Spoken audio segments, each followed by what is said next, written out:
How you doing? I got a comment a few weeks ago about psychedelics and the way they can cross the blood-brain barrier as well as alcohol. Um, the comment says certain psychedelics also cross the blood-brain barrier. We are chimpanzees with this little computer cortex attached to the chimp brain that allows us to do a few more tricks, most of the time babysitting the chimp brain to keep it happy.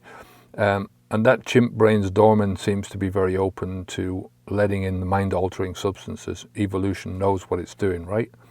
I think that this is from a book. I can't remember the name of the book, but it's that kind of theory that a lot of the stuff that we've got going on is because of the chimp brain, you know. And I'm not. It's a good analogy. To be honest with you, I prefer the triune brain analogy. So it says the oldest part of your brain is a lizard brain. That's the one that is responsible for all the subconscious stuff you breathe in, your survival mechanisms.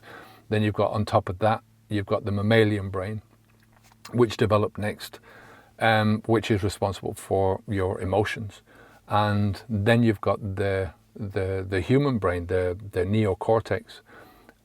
It's not even the human brain. It's the part that fits over the mammalian brain, and that's the newest part of our brain. That's the thinking, you know, the decision making, all of that kind of stuff.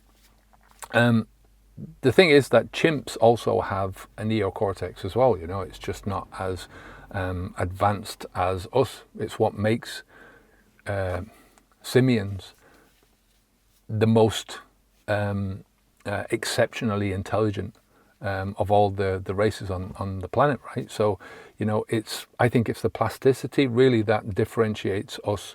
You know, it's the plasticity of the brain, which means learning from your environment, adapting things from your environment. That's what we do the best as human beings over our monkey cousins. But you can see a lot of the same behavior. Have a look at there's a video there where on YouTube where you'll see monkeys being able to solve puzzles a lot quicker than human beings can do. So there's certain things that they can do that we can't do, and it's because they've just taken a different evolutionary tract. And I suppose there's a different way of looking at things as well, that we've evolved to a certain level within ourselves, and that because we've evolved, it's sort of this. You've got an opportunity cost within that, you know. So we've blocked out certain things. So you evolve certain talents, but because you evolve certain talents, you block out certain other talents. And when you say that evolution knows what it's doing, right? I mean, evolution is a process. It's not a conscious force. So there is no knowing there. It's a development as you're going through, as we're, you know, developing. As we're evolving, it's just a development that goes on.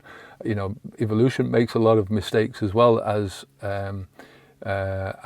successes. You know, we always look at evolution as being survival of the fittest, and that's basically what it comes down to. It's what we do to survive, or how the species has survived up until this time. You know, there's a lot of stuff that is wrong. I mean, you know, we can look at our own human bodies and think, well, you know, that could have been designed a little bit better. One of the ones that I was reading recently was the voice box of the giraffe. And the giraffes evolved when they started evolving first. Their head was closer to their body. And their voice box, because they've evolved over time, the voice box is 10 centimeters from their brain. But the nerve that controls the voice box goes from the brain, and it goes down 4 meters all the way down the giraffe's neck, down around the heart, and then back up again to the voice box. So what is a 10 centimeter connection is actually, because it's gone around this convoluted way, it's gone to 4 meters. I'm not sure if that's 4 meters. I presume that's 4 meters there and back. It's not 4 meters long. But the point is, you know, does all this matter at the end of the day? Does it matter that we've evolved a certain way? You know, does it matter how we've evolved? We are what we are. Before I go on, if you haven't subscribed to the channel, hit that click subscribe button and the bell notification if you want to be notified of any videos that we're doing in the future. And all of these videos, as you know, are sponsored by ourselves, by Habits V2. If you want help to stop drinking alcohol, you can click on the link down below. We've got a full program there, all the details found in the link down below. So end of sponsorship. When you look at things, it's not, I mean, evolution matters in the sense that we are where we are.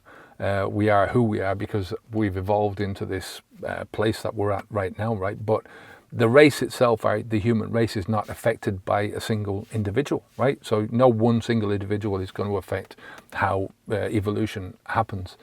I mean, maybe in evolutionary terms, one individual does, you know, if it's a particularly procreative individual, you know, who goes out and spreads their seed a lot, then, you know, maybe that does affect. But in general, you're not going to get one individual affecting a race. And it's the same thing that you are not affected by what everyone else does in your life.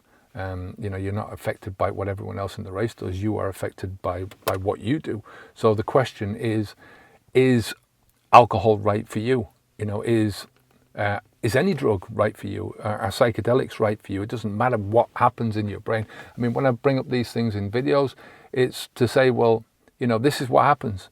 This is the damage that can be caused because alcohol passes through the blood-brain barrier, you know. And, you know, to say, well, that we're controlled by evolution, I think is missing the point. I think for me, myself, I am controlled by myself. I'm controlled by my thoughts. I'm controlled by my actions. And anything out of that, anything outside of that, when I say to myself, well, my brain is set up for these connections. I think your brain is set up for a natural high. You know, you've got the chemicals in your brain, which are, you know, alcohol, and none of the other drugs would make a difference if your brain wasn't already set up that way. But it's because you get the natural drugs and unnatural drugs. So when you put a drug inside your body, when you put heroin inside your body, when you put alcohol inside your body, it's hijacking the same systems that provide you with this natural buzz in the first place. But I love the fact that we come from monkeys. I love the fact, you know, you can look at a monkey and you can see our shared heritage, you know. So, but it's not just because that is our past. It's because that also shows us what we can become in the future, you know. But I love being a human being. I like the skin that I'm in, you know. I think it's evolution gives you your starting brain. When you're born with that brain. You're born with a certain amount of natural inclinations, and it's on that you build the behavior. You know, it's not the surroundings, it's not the fact that you have these things, but it's what you do with them that counts, I think.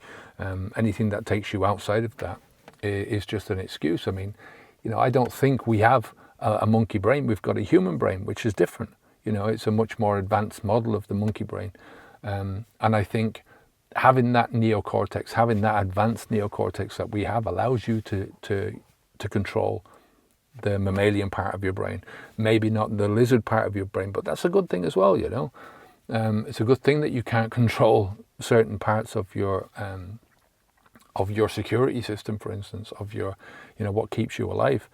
But, you know, having that control over your thoughts and your actions, you know, when people start talking about the monkey brain and they can't control this aspect of themselves, then I think it's really an excuse, you know. It's an excuse that people use to excuse the behavior, to say to themselves, well, I can't really help this, I can't really help that.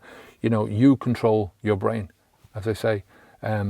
If you want to take drugs, then take drugs. You know, it's your body, it's your life. You should be able to do what you want, and you shouldn't have to make excuses. You know, we make excuses because, you know, this is the society that we're living in.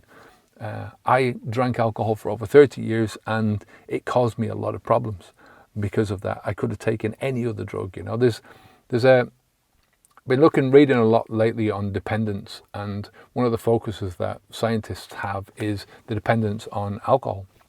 And I think it's a completely wrong direction that they're taking. I think they should be focusing on the behavior. So a person will start out drinking alcohol because of whatever, certain amounts of peer pressure in their lives, but eventually they will go on to drinking alcohol as a reaction to life. And it's the behaviors that keep you drinking alcohol that cause the dependence. It's not the alcohol that causes dependence. You know, alcohol gives you a certain amount of tolerance, and alcohol is a tool that you use as a means to an end. So when you're actually drinking alcohol, it's as a reaction to what you're doing in life, and because you see these two things, you know, you see alcohol as a tool, and you see alcohol as a tool that you can use very quickly to sort of numb yourself and to get yourself away from thinking about things. It becomes a tool that is more and more and more and more prevalent and more easier to use. You know, so that's the way I think about things. So yeah, I'll leave it there for today. If you have any videos you'd like me to do, then leave a message down below, and I'll see if I can do those videos for you. Take care of yourself, and I'll speak to you again in the next video. Onwards and upwards. Bye now.